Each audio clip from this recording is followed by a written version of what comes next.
Para quem estava sentindo falta do vulco-vulco de escândalo em cima de escândalo nesse meu Brasil varonil, pronto. Seus desejos foram atendidos. Ontem no Congresso nós tivemos de tudo, de paralisação à entrega de cartas dos presos do dia 8 de janeiro, que estão sendo seus direitos humanos violados de forma gravíssima. Tivemos uma atuação de parlamentares que eu vou dizer uma coisa para vocês. Como há muito tempo nós não vemos a bancada de oposição se organizar para tentar defender quem mais precisa, que são os presos do dia 8 de janeiro, os perseguidos, os exilados e por aí vai. Nessa edição eu também vou comentar com você sobre o que aconteceu em decorrência daquela matéria do Sérgio Tavares, da pauta lá do Oswaldo Eustáquio, filmando o Tagliaferro. Teve a live do Sérgio Tavares ontem à noite.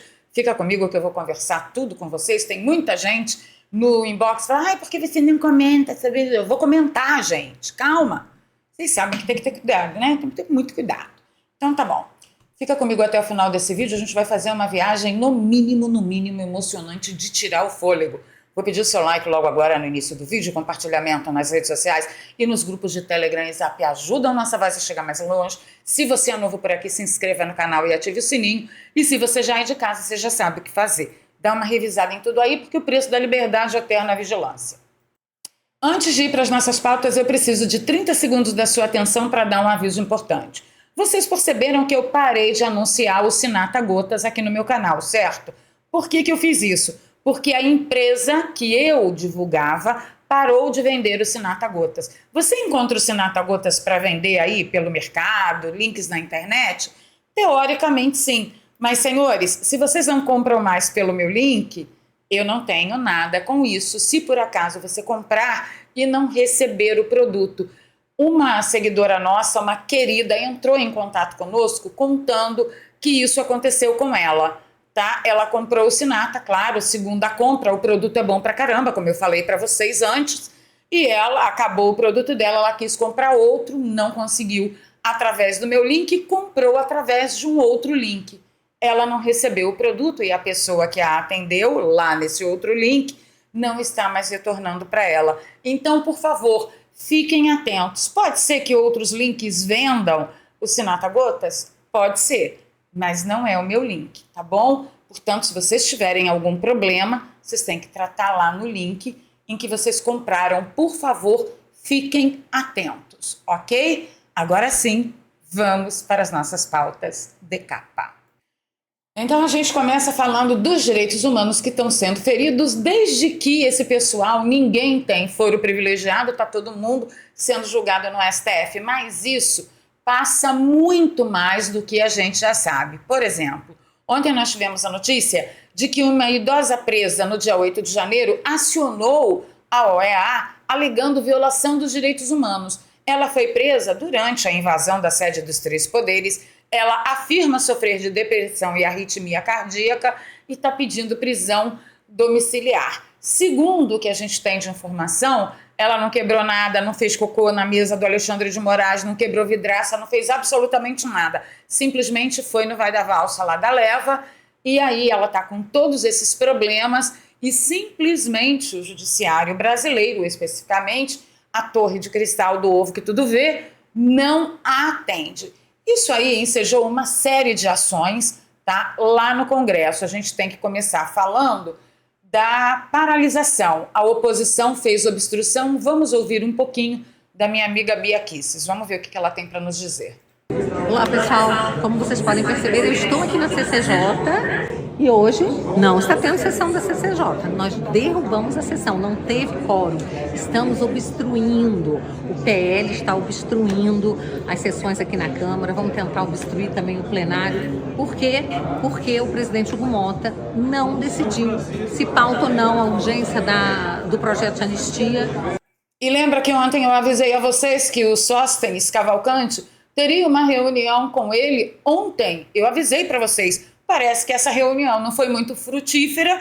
O Sóstenes não foi convincente o suficiente. E aí eles tiveram que entrar em ação com essa paralisação. Existe um acordo, pelo visto não está sendo cumprido.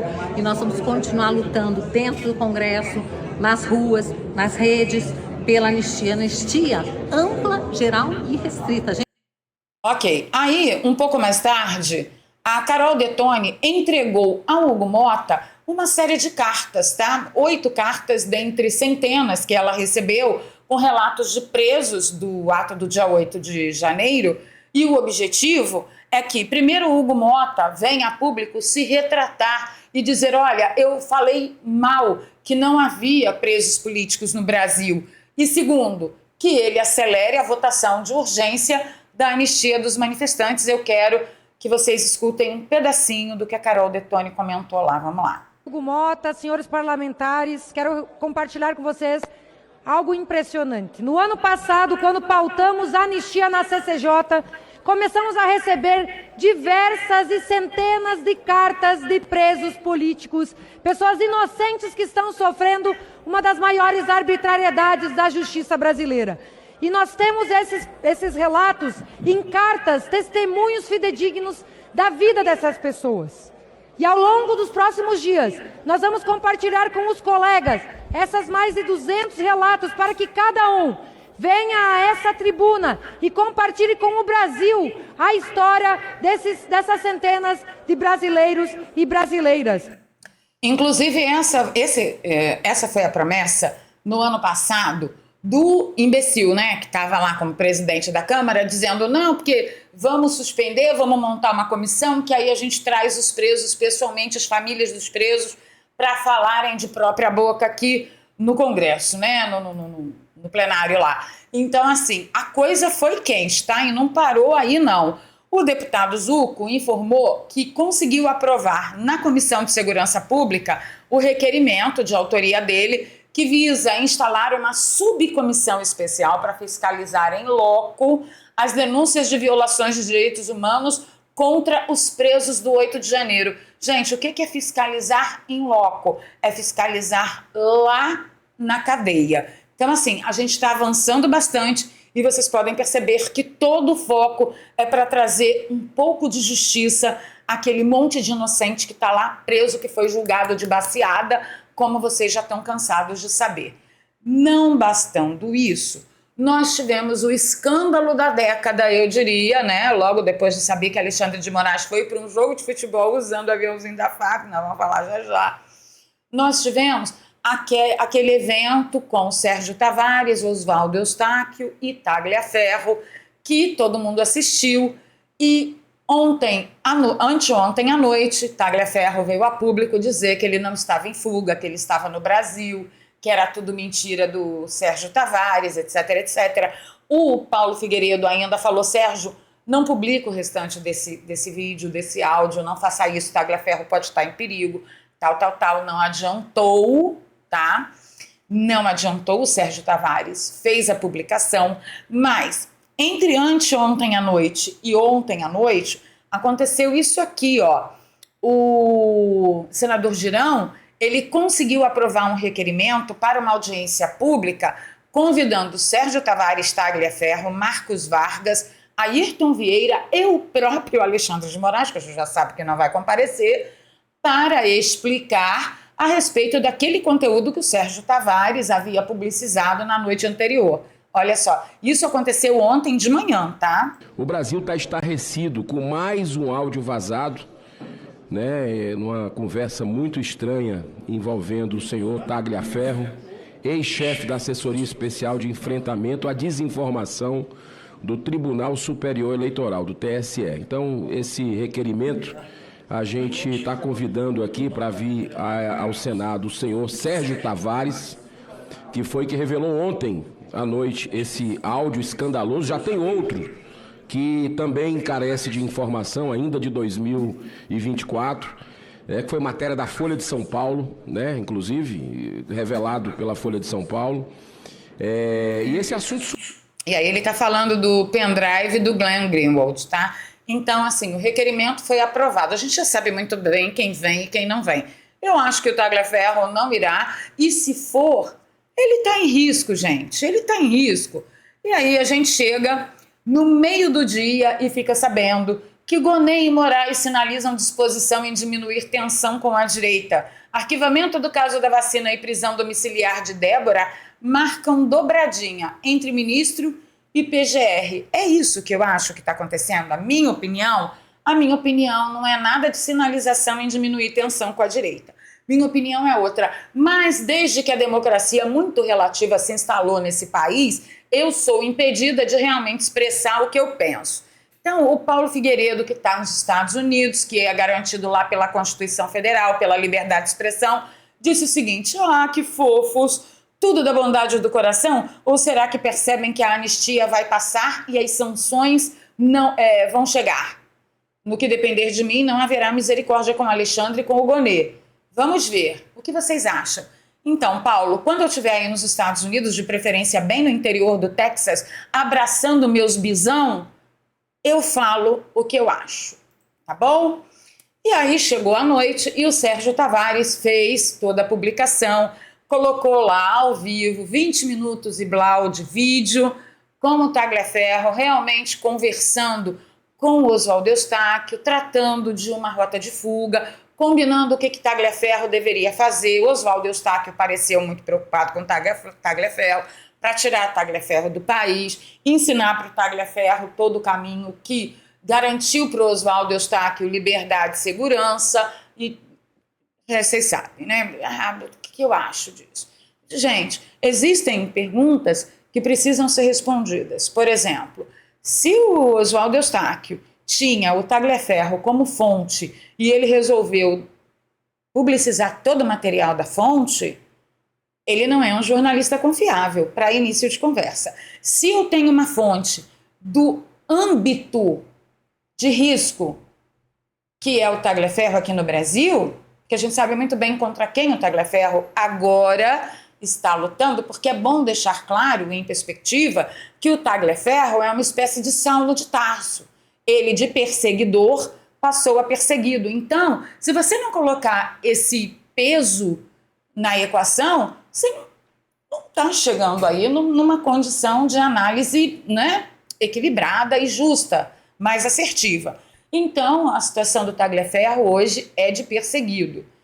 Bem, voltando ao que eu estava explicando para vocês, se o Eustáquio, como jornalista, expôs uma fonte, coisa que o Glenn Greenwald não fez, ele preferiu se calar, recebeu um monte de xingo, foi perseguido, foi xingado, todo mundo acabou com ele na rede social, e ele falou: não falo mais. Por quê? Porque tem um monte de gente em risco, e risco gravíssimo. E aí vem o Oswaldo Eustáquio, que publiciza tudo, pergunta: qual é o alvo, qual é a intenção do Oswaldo Eustáquio de fazer isso agora, já que essa ligação, essa chamada de vídeo entre os dois, já tem alguns meses, pelo menos 2 meses, segundo o que informou o Sérgio Tavares. Entendeu? E aí eu vou para o Sérgio Tavares. Tudo bem, eu acho que essas coisas precisam vir à tona, mas não do jeito que foi feito. Primeiro, para dizer que o Tagliaferro estava em fuga, como ele deu a entender, precisava entrar em contato com a fonte, falar: Tagliaferro, saiu do Brasil, você está em fuga, eu posso divulgar, posso colocar na rede a sua imagem, sua chamada de vida com o Oswaldo Eustáquio, dizendo que você tem material que pode acabar com o ovo que tudo vê, eu posso fazer isso. Isso para mim é jornalismo, gente. E aqui não cabe crítica à pessoa do Sérgio Tavares, que tem sido um grande herói, todo mundo sabe disso, todo mundo sabe da minha admiração por ele e pelo trabalho dele, mas vamos colocar os pingos nos is? Virou isso um sururu de caroço, perguntas não respondidas, e eu, por exemplo, não trabalho assim. Se eu disser para você: eu não revelarei quem é a minha fonte, você pode acreditar em mim. Eu vou pra vala, meu filho, eu vou pra lama, vou pro vinagre, mas eu não revelo. Então, assim, tudo muito errado. Formatinho, derrota para ontem, do jeitinho que a gente viu. Que confusão. Não aprovo e não gostei. Aí a gente ficou sabendo que o Ovo que Tudo Vê deu um pulinho lá no jogo do Corinthians, de avião da FAB. E ele foi inquirido: ô ministro, por que o senhor fez isso?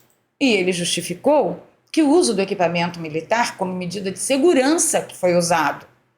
E aí a área militar acha que essa solicitação do equipamento militar por medida de segurança pode estar relacionado com o suposto golpe de 8 de janeiro em Brasília. Porque anteriormente ao 8 de janeiro, apenas o presidente do STF tinha direito ao uso de avião oficial para trabalho, não é para sair e ver jogo. Não era, né? Para trabalho, sim, não era para sair e ver jogo, pelo menos não que eu conheça. Se eu estou errando em alguma coisa, deixa aí nos comentários para mim.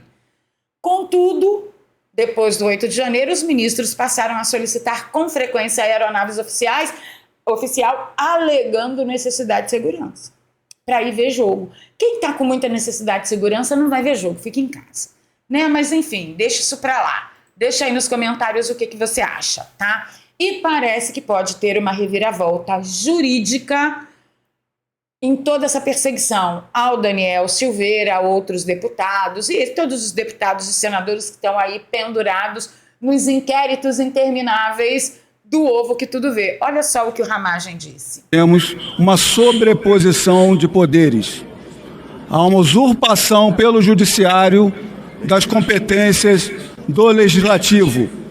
E que nós vemos atualmente é uma forçação de controle de parlamentares pelo judiciário. Nós estamos achando normal, nos acostumando a ver atropelos constitucionais ao texto constitucional, instauração de inquéritos de forma irregular, quebra do devido processo, destruição da ampla defesa e das garantias de liberdade. Se entrarem na casa do cidadão comum sem fundamento plausível, razoável, já é um absurdo. Entrar na residência, no gabinete de um parlamentar, além disso, é uma violação do mandato, é uma violação desse parlamento.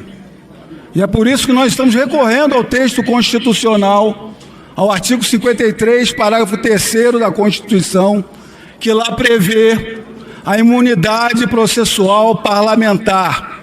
Cabe, se impetrada por um partido político, a possibilidade do Congresso Nacional, a respectiva casa, de sustar a ação penal. E essa ação penal, que nós sabemos, é fruto de farsa e perseguição. Então nós...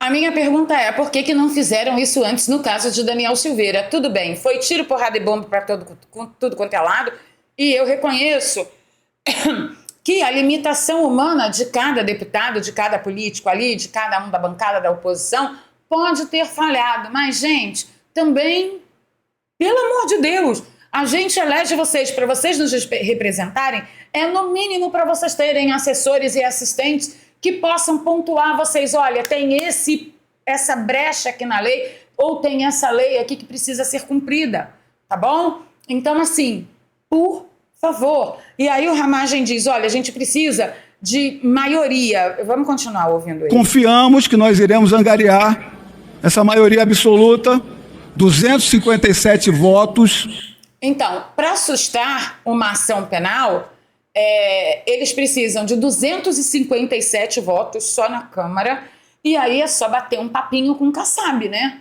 Bate um papinho com o Kassab, que é grosso. Kassab tem o bigode grosso lá na Câmara e no Senado. Então, batendo um papinho com o Kassab, quem sabe a gente consegue essa maioria. No que depender de mim, nós vamos cascar em cima da pressão. Vocês entenderam a temperatura que está essa semana no Congresso e a importância do 6 de abril na Paulista? Depende de nós, brava gente. Eu conto com você, tá? E para terminar, eu só quero mostrar a vocês que saiu mais uma pesquisa ontem dizendo que Jair Bolsonaro teria mais votos que Lula se a eleição ocorresse ontem. E quem apontou isso? Foi o Atlas Intel. A pesquisa entrevistou 4.659 brasileiros por meios digitais entre 20 e 24 de março. Margem de erro é aquela coisa, 1 ponto, 2 para mais ou para menos. Então, esse desespero todo deles é porque Bolsonaro, se a eleição fosse hoje, se a gente pudesse confiar nas caixinhas de presente de grego, Bolsonaro ganharia de Lula. Aliás, numa pesquisa anterior, todo mundo ganharia de Lula. Mas é por isso que eles estão desesperados. E eu quero saber de você, como que você está se sentindo com a proximidade do 6 de abril e com tudo que eu te mostrei hoje de movimentação que nós tivemos no nosso Congresso. Uma coisa é certa, a bancada da oposição está com sangue no zoio e está lá para realmente buscar algum tipo de justiça que seja para esse povo do 8 de janeiro, que não deu golpe nada. Isso está muito parecido com o incêndio lá do hashtag, entendeu? Lá na Alemanha, do moço do bigodinho alemão, que a gente não pode nem falar o nome do desgraçado aqui, porque senão o canal já foi pro vinagre mesmo, entendeu? E é isso. Tô nervosa, hein? Não me irrita que eu tô nervosa. Ficando por aqui pedindo seu like, seu compartilhamento. Ah, não esqueça, se você está precisando de um upgrade aí nas suas rendas, você pode fazer uma grana extra pela internet consultando o método que vai te ensinar a partir do zero a fazer uma grana pela internet, o método do Daniel Alvarenga. O link está aqui na descrição e no comentário fixado. Você vai ser direcionado para um grupo de WhatsApp e vai ter uma aula gratuita para você entender do que se trata. E saiba, mesmo que você não saiba copiar nem colar, você pode sim garantir uma grana pela internet com ações simples, tá? E essa grana também pode ser em dólar, sem falar inglês, sem precisar sair do Brasil, tudo a partir do seu computador, do seu notebook ou do seu celular. De repente pode ser só uma grana extra no início, ou quem sabe você não muda de profissão como eu, que deixei de atuar na televisão e passei a atuar na internet. O que você tem que saber é que não é jogo do tigrinho, não é para responder pesquisa, não é para avaliar vídeo, não é nada disso. Tá? Existem várias carreiras pela internet que podem te dar, sim, uma grana extra, tá bom? Link no comentário fixado e na descrição. E aí, o que você achou disso tudo? Deixa aí pra mim nos comentários, que eu tô aí só pra tretar com vocês, que vocês sabem, né? Quando eu tô assim nervosa, eu tô nas tretas. Beijo no coração, a gente se vê.